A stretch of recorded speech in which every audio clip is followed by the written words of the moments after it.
कहने का मतलब है कि जब जब तुम्हारे दिमाग में ये था, तुम छात्र को लेकर अलग हो जाते। रंगा सियारा गुरु घंटाल पर बयान दे रहे थे दो दिन तक लगातार। और ये रंगा सियारा गुरु घंटाल का सवाल नहीं था, सवाल विशुद्ध रूप से 17वीं बीपी सिविल से बाद परीक्षार्थियों का दोबारा परीक्षा री एग्जामिनेशन कराने की मांग को लेकर। और सारे शिक्षकों का सहयोग, सारे किसी राजनीतिक दल को बुलावा नहीं गया था, सबको वहां पर आ रहे थे, उनका स्वागत हो रहा था। 17वीं बीपीएससी के जो अभ्यर्थी हैं वो जीतेंगे जरूर, और किस छात्र नेता पे गरम है वो भी सुनिए। लेकिन आपको हम बता देते हैं कि बड़ी तैयारी हो रही है और 17वीं बीपीएससी का जो पूरी तरीके से छात्रों अभ्यर्थियों के अधिकार की लड़ाई को एक अलग रूपरेखा देने की तैयारी में भी सरकार थी। कभी पॉलिटिकल एजेंडा के तहत बता रही थी कि विभिन्न पार्टियों के राजनीतिक दल के नेताओं द्वारा ये जमावड़ा लग रहा है, उनके द्वारा इस तरह के प्रायोजित कार्यक्रम चल रहे हैं। कभी फंडिंग के नाम पर कि क्या हो रहा है, कई जगहों से फंडिंग हो रही है, कभी हो रहा है कि आंदोलन ऐसा चल क्यों रहा है।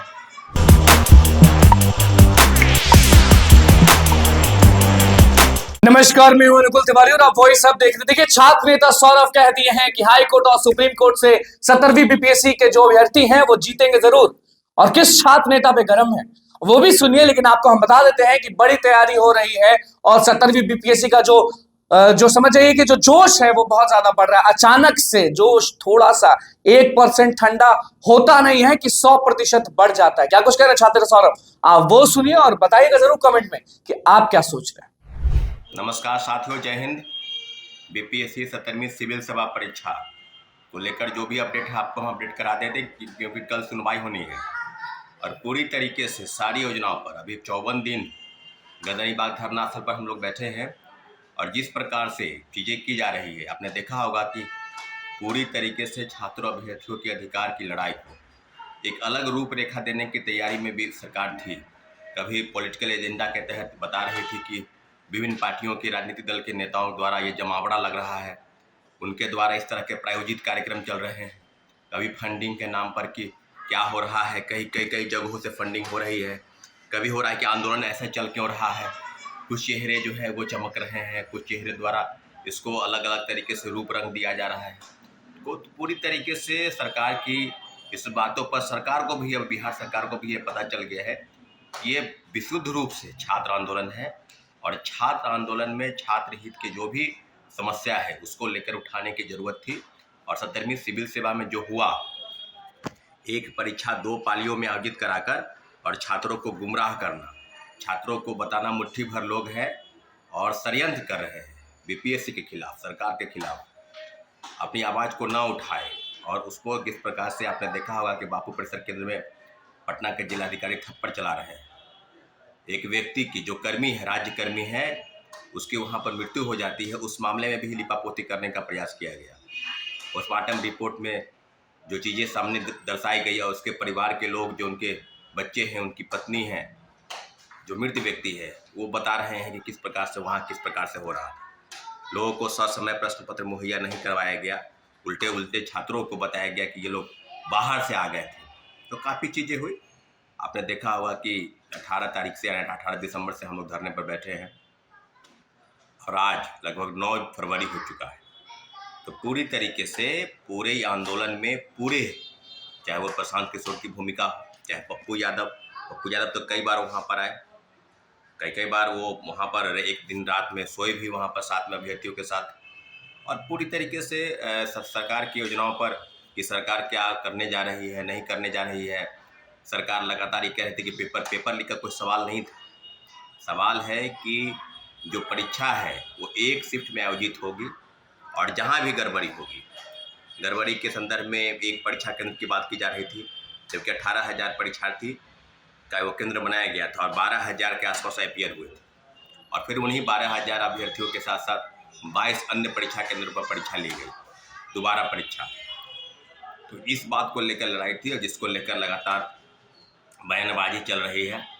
अभी एक तथाकथित छात्र नेता है, वो भूस्वामी, वो अंडरग्राउंड हो गए थे और फिर आकर अभी बकवास कर रहे हैं कि हम जो है सो ये हो गया, धांधली सेटिंग वाले लोग उसमें शामिल थे, तो कैसे होगा। विभिन्न पार्टियों के नेताओं का वहाँ पर रोक लगाई गई थी। हम तो पहले से ही कह रहे थे कि सभी लोग शामिल हैं। कहने का मतलब है कि जब तुम्हारे दिमाग में ये था, तुम छात्र को लेकर अलग हो जाते। रंगा सियारा गुरु घंटाल पर बयान दे रहे थे दो दिन तक लगातार। और ये रंगा सियारा गुरु घंटाल का सवाल नहीं था, सवाल विशुद्ध रूप से 17वीं बीपीएससी में सिविल सेवा परीक्षार्थियों का दोबारा परीक्षा री एग्जामिनेशन कराने की मांग को लेकर। और सारे शिक्षकों का सहयोग, सारे किसी राजनीतिक दल को बुलावा नहीं गया था, सबको वहां पर आ रहे थे, उनका स्वागत हो रहा था। पहले आनंद मिश्रा जो जन स्वराज के नेता के तौर पर नहीं आए थे, वो बोले कि हम बड़े भाई की भूमिका में हम आए, वो आए। पप्पू यादव जी आए, तेजस्वी यादव प्रतिपक्ष के नेता हैं बिहार विधानसभा, वो आए, वीडियो कॉल से बात किए, घटनास्थल पर आए। आरजेडी के कई नेता, अब्दुल बारी सिद्दीकी, मुकेश रोशन,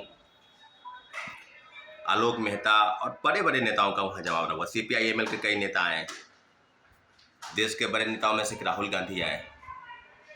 और उसका एक अलग से ही ट्रेंड चल रहा है कि हम जो है सो मेरा यूट्यूब चैनल ब्लैक लिस्ट कर दिया गया, डिलीट कर दिया गया।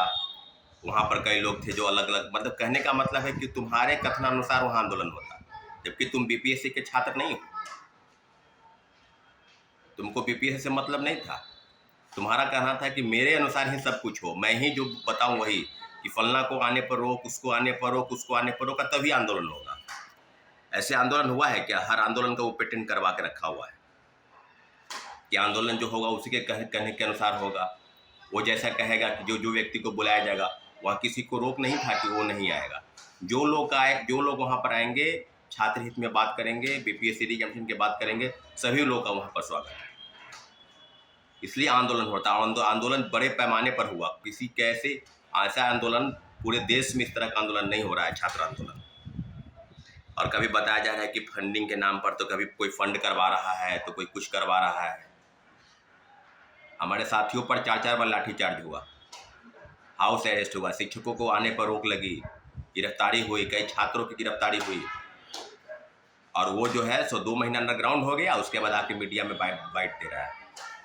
ऐसे नहीं होता है, और उस पर बोलने की भी जरूरत नहीं है किसी को। उसको अगर तुमको इतना ही छात्र हित में, तुम तो अपना ईगो सेटिस्फाइड कर रहे थे, तुमको इतना ही छात्र से मतलब, तुम ना अलग आंदोलन करते छात्रों को लेकर, तुम चुपचाप हो गए, साइड हो गए। उसके बाद फिर आके 2 महीना के बाद आके बकवास छाट रहे हो। साथियों, पूरे आंदोलन में जोश खरोश के साथ अभ्यर्थी लगे हैं। गणतंत्र धरना स्थल पर हम लोग बैठे हैं, और निश्चित रूप से कोर्ट में याचिका दायर है, उसकी भी सुनवाई कल होनी है।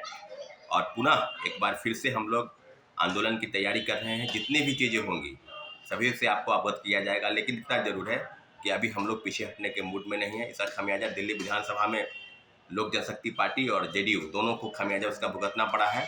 निश्चित रूप से उसको भुगतना पड़ेगा, क्योंकि जो चीज़ें हो रही है, छात्रों अभ्यर्थियों के हक की बात के लिए आप मौन व्रत धारण किए हुए हैं।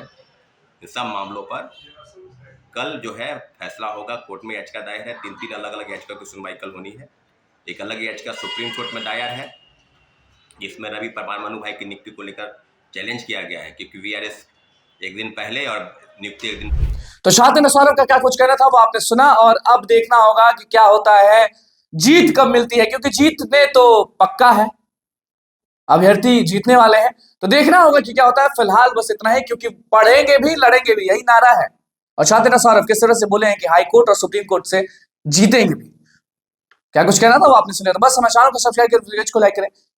धन्यवाद।